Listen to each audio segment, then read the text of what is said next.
दिल्ली से यूपी और एमपी तक मीट शॉप को लेकर बवाल मच गया है। दिल्ली विधानसभा में नवरात्रि के दौरान मीट की दुकान बंद रखने का मुद्दा उठाया गया। उधर यूपी में भी नवरात्रि में मीट की दुकान बंद करने की मांग की गई है। अब यह मुद्दा एमपी तक पहुंच गया है और इसको लेकर बीजेपी ने मांग की है कि 9 दिन मीट की दुकान बंद रहेगी, तो इसमें किसी का कुछ नहीं बिगड़ेगा। आप ये रिपोर्ट देखिए।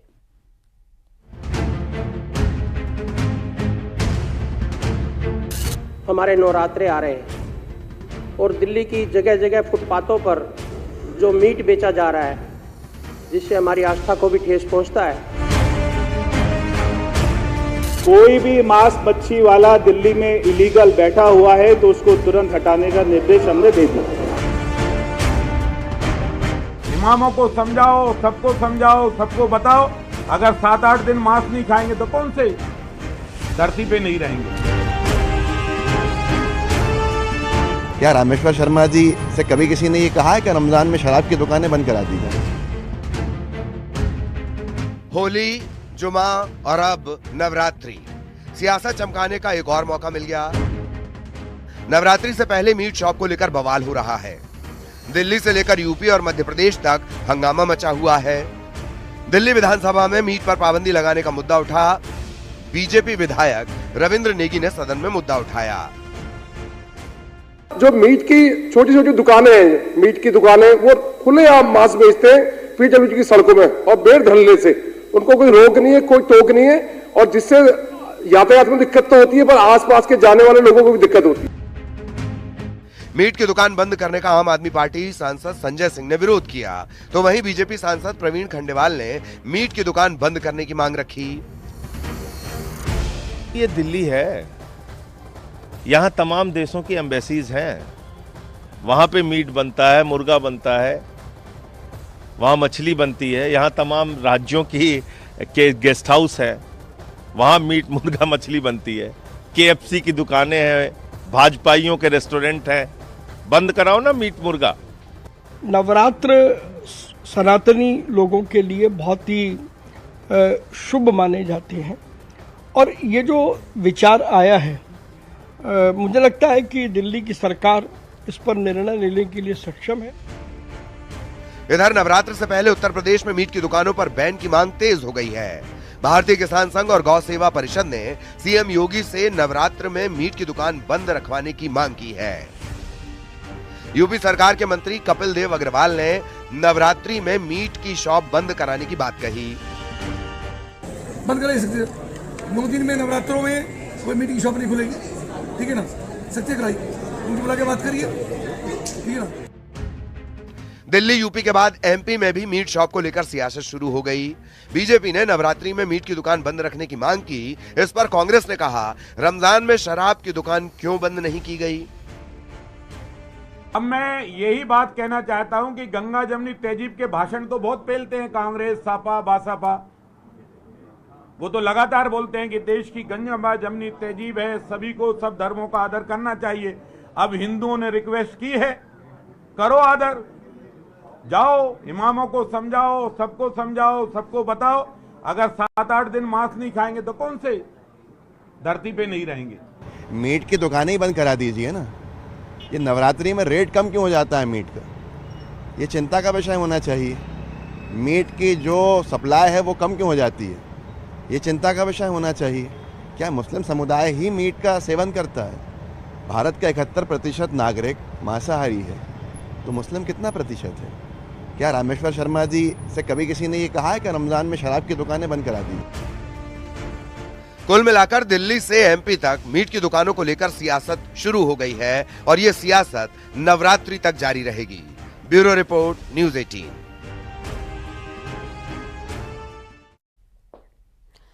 यूपी के झांसी से जानलेवा स्टंट का एक वीडियो आया है सामने, जिसमें एक मोटरसाइकिल सवार युवक पैरों को हैंडल पर रखकर मोटरसाइकिल चला रहा है। वीडियो में युवक के हाथों में मोबाइल है। बिना हेलमेट चलती बाइक पर वो मोबाइल चलाते हुए जा रहा है। इस खतरनाक स्टंटबाजी का वीडियो लोगों ने अपने मोबाइल में रिकॉर्ड किया है, सोशल मीडिया पर पोस्ट किया है। वीडियो वायरल होने के बाद पुलिस स्टंटबाज की तलाश में इस वक्त जुट गई है। आप देखिए जरा, ये है वो वीडियो रील की खुमारी किस तरीके से आजकल लोगों के सर चढ़कर बोल रही है, वो इस वीडियो में साफ नजर आ रहा है। यातायात नियमों के यहाँ पर धज्जियां उड़ाई जा रही हैं, बाइक पर स्टंटबाजी की जा रही है। थोड़ा सा भी अगर बैलेंस बिगड़ा तो आसपास जो गाड़ियां जा रही हैं उन्हें भी इसका बड़ा खतरा है।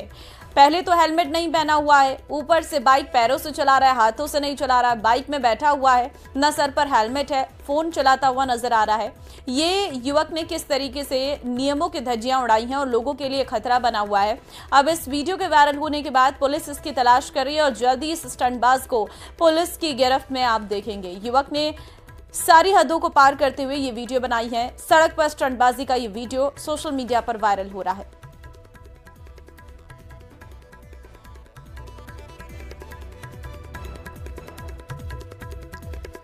ईद से पहले सड़क पर नमाज को लेकर एक बार फिर विवाद शुरू हो गया है। इस बार कहां और कैसे इस विवाद की जड़ें फैली हैं, आप इस रिपोर्ट में देखिए।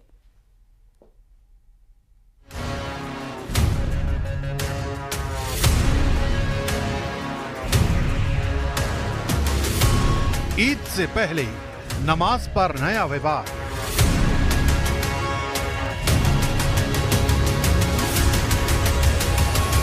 दिल्ली से संभल तक घमासान। सड़क पर नमाज का विरोध। राजधानी में बीजेपी विधायक की चिट्ठी। संभल में प्रशासन की नसीहत।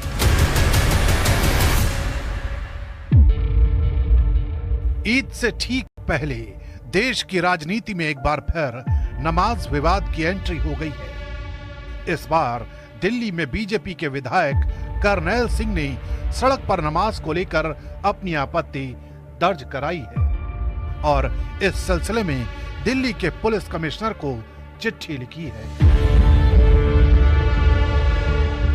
लेटर में यही लिखा है कि जो सड़कों के ऊपर नमाज हो रही है, नमाज पढ़ते हर शुक्रवार को ट्रैफिक जाम हो जाता है, एम्बुलेंस फंसी रहती है। मैंने एक माता मंदिर जो हमारा कनाट प्लेस के पास है, वहाँ पर आधे घंटे तक एक एम्बुलेंस खड़ी रही। मैं नीचे उतर के उनको कहा भी है, भाई एम्बुलेंस फंसी है, उनके कान पर जूं नहीं रहेंगी। और ये हर हफ्ते का सवाल है।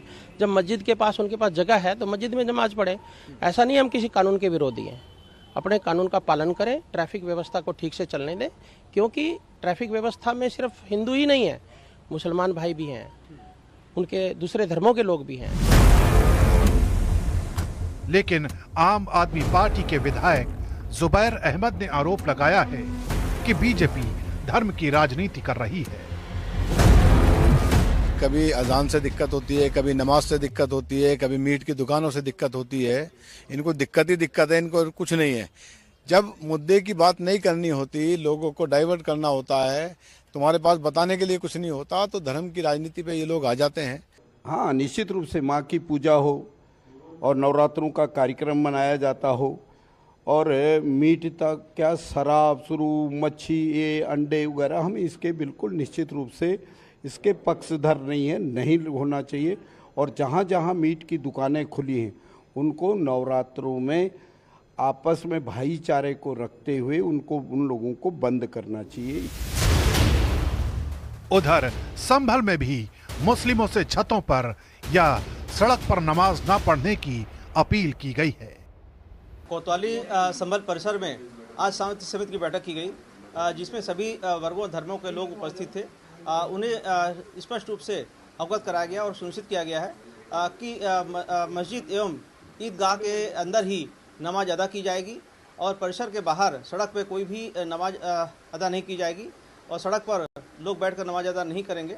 और साथ ही बिजली पानी की कुछ समस्याओं के बारे में भी उनके द्वारा अवगत कराया गया है, जिन्हें भी समय रहते हुए पूर्ण करा लिया जाएगा। हमारा पर्पज यह प्रशासन का कोई भी अधिकारी कोई भी ये नहीं चाहेगा मेरे रहते हुए, हमारे रहते हुए कोई बवाल हो या कोई दिक्कत हो या किसी भी तरह की समस्या हो, आपको भी झेलनी पड़ेगी, वो हमें भी झेलनी पड़ेगी।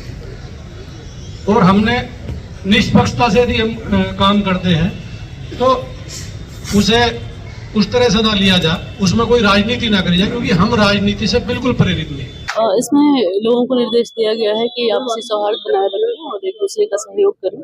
जो आने वाले त्योहार है, नवरात्रि है और ईद है और रामनवमी है, तो इस पे सभी लोग जो है अपना सौहार्द बनाए रखते हैं। इसके अलावा लोगों के द्वारा बिजली, पानी और वही नाली और साफ सफाई को लेकर छोटी छोटी समस्याएं उठाई गई, उनके निराकरण के लिए संबंधित विभाग को निर्देशित कर दिया गया है। वैसे सड़क पर नमाज विवाद की लहर कोई नई नहीं है। पहले भी सार्वजनिक जगहों पर नमाज का विरोध होता रहा है, लेकिन इस बार ठीक ईद से पहले इस विवाद ने तूल पकड़ा है। देखना है कि इसका असर क्या होता है।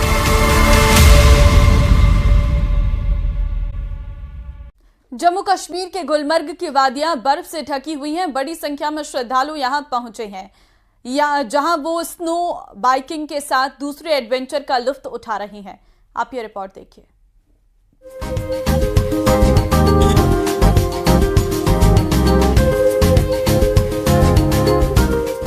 कुदरत ने गुलमर्ग को खूबसूरती से नवाजा है।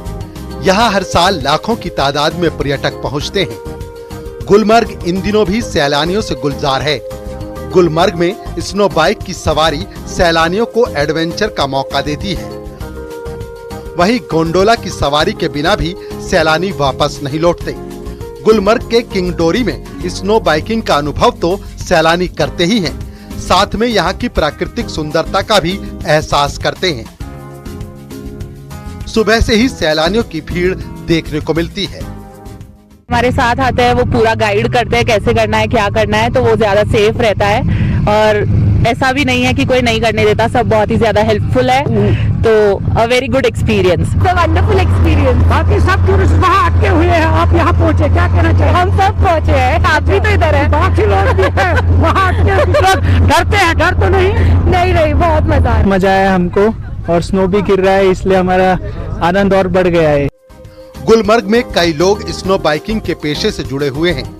कश्मीर के ऊपरी इलाकों में बर्फबारी से पर्यटन से जुड़े लोग भी बेहद खुश हैं। वहीं सैलानियों को शहर के शोर से दूर वादियों में सुकून की अनुभूति हो रही है। हमने फॉरेन क्यों जाना चाहिए यार, इतना खूबसूरती है इंडिया में। हाँ, बहुत, हम पूरी फैमिली के साथ आया हूँ, बहुत एंजॉय किया हूँ। यहाँ का लोग भी बहुत इतना ही खूबसूरत है, खाना भी बहुत टेस्ट है। तो बहुत अच्छा एक्सपीरियंस है। और मैं तो डर रही थी, हाँ आने के लिए डर रही थी, लेकिन आने के बाद मुझे इतना अच्छा लगा ना, मैं कहीं सही स्वर्ग में आई हूँ ऐसा लगा। इस तरह सैलानी जहाँ स्नो बाइकिंग का लुत्फ ले रहे हैं, तो वहीं कुदरत के खूबसूरत नजारों को अपने कैमरे में कैद भी कर रहे हैं। Bureau report, news 18। अयोध्या में रामनवमी की तैयारियां जोर शोरों से चल रही हैं। रामलला के जन्मोत्सव को लेकर रामनगरी में उत्साह है। रामनवमी के दिन रामलला का सूर्य तिलक भी होगा, लेकिन मंदिर ट्रस्ट की ओर से बताया गया है कि इस रामनवमी से हर दिन रामलला का सूर्य तिलक होगा और इस तरह की परंपरा स्थायी हो जाएगी।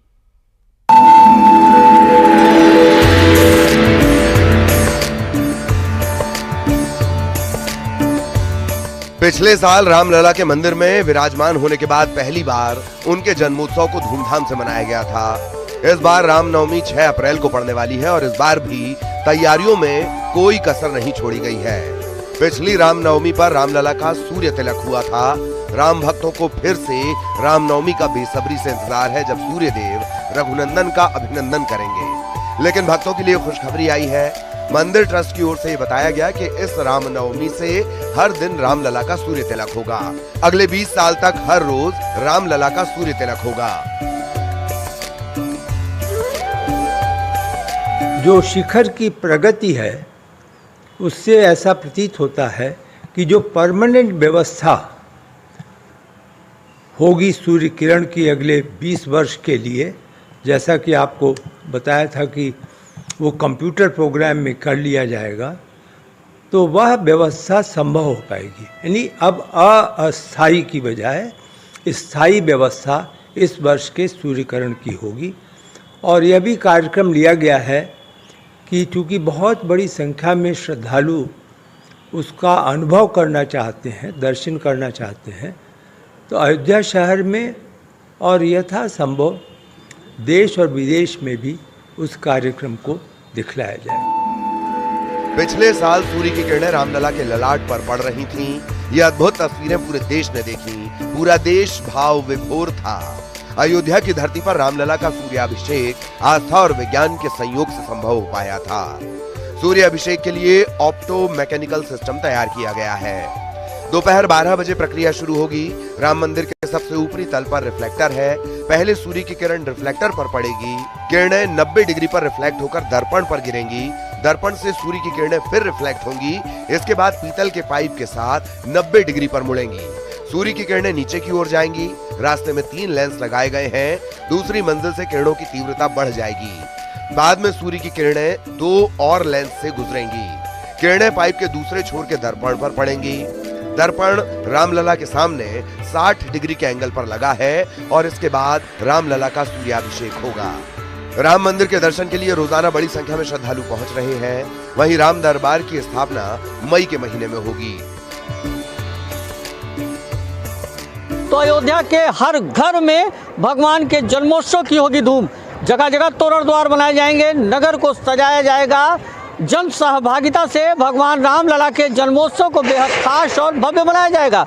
रामलला के परिसर में यानी कि अंगद टीला पर यहाँ पर बाकायदा 7 दिवसीय राम कथा का आयोजन होगा। तो इसके साथ ही राम मंदिर परिसर में 7 दिन तक लगातार रामार्चा और तमाम वाल्मीकि रामायण का पारायण होगा। भगवान के जन्मोत्सव के उपलक्ष्य में दुर्गा सप्तशती के पाठ किया जाएगा और इसके साथ ही राम मंदिर के यज्ञशाला में 1 लाख महामंत्रों की आहुतियाँ दी जाएंगी। 9:30 से प्रभु का अभिषेक प्रारंभ हो जाएगा। 10:30 बजे तक अभिषेक चलेगा। अभिषेक के पश्चात कुछ क्षणों के लिए पर्दा आएगा, पट बंद होंगे। उसके बाद कटिवस्त्र धारण करने के बाद प्रभु का श्रृंगार प्रारंभ हो जाएगा। श्रद्धालुओं के लिए पास की व्यवस्था की जाएगी। राम मंदिर के बारे में अहम जानकारी भी सामने आई है। राम मंदिर के भवन निर्माण का अधिकतर कार्य इस साल के आखिर तक हो जाएगा। क्योंकि ऑडिटोरियम का कार्य तो बहुत बड़ा है, उसको छोड़ करके सभी कार्य दिसंबर 2025 में पूर्ण हो जाएंगे। तो आप यह विश्वास कर सकते हैं कि वर्तमान में जो योजना मंदिर निर्माण और उससे संबंधित भवनों की है और श्रद्धालुओं को सुविधा देने की है, वह कार्य पूर्ण कर लिया जाएगा। रामनवमी हर साल चैत्र मास के शुक्ल पक्ष की नवमी तिथि को मनाई जाती है, जिसे लेकर अयोध्या में भारी उत्साह है। अयोध्या से न्यूज़ 18 के लिए निमीश गोस्वामी की रिपोर्ट।